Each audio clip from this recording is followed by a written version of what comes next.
Union Home Minister Amit Shah today submitted his nomination papers for the Gandhinagar Lok Sabha seat in Gujarat, from where he is the Bharatiya Janata Party (BJP) candidate, and said the general election is all about giving a third term to Prime Minister Narendra Modi.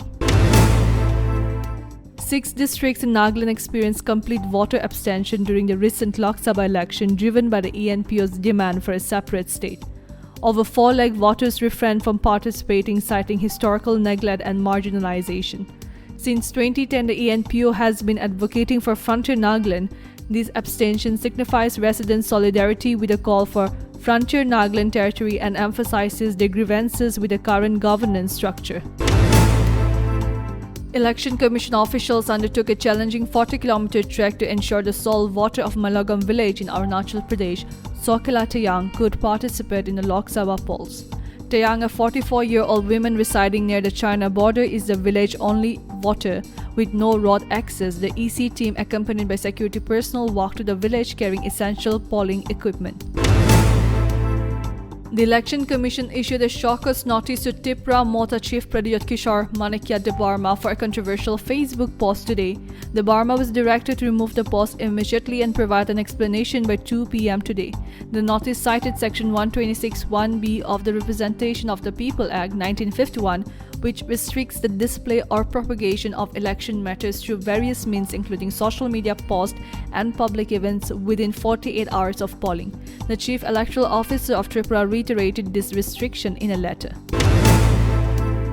The 7 northeastern states in the country recorded over 50% voting despite inclement weather conditions today. Arunachal Pradesh recorded 55.51%, Assam 60.70%, Manipur 63.3%, Meghalaya 61.95%, Mizoram 49.77%, Nagaland 52.60%, and Tripura 68.35% voting till 3 p.m. this evening.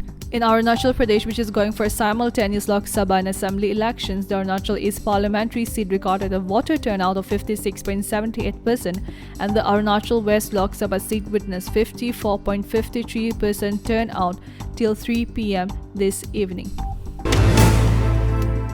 The U.S. Embassy in Israel instructed its staff and the families to limit movements amid reports of Israeli strikes in Iran. Citing caution, the embassy advised against personal travel outside Greater Tel Aviv, Jerusalem, and Beersheba. Due to a complex security environment, the embassy said it may further impose restrictions in more parts like Jerusalem, Old City, and West Bank. With the direct qualification to the semi-finals hanging in the balance, FC Goa will battle it out with Chennaiyin FC in a high-stakes knockout clash at the iconic Fatorda Stadium on Saturday, that is tomorrow, as the Indian Super League ISL 2023-2024 playoffs reach a fever pitch.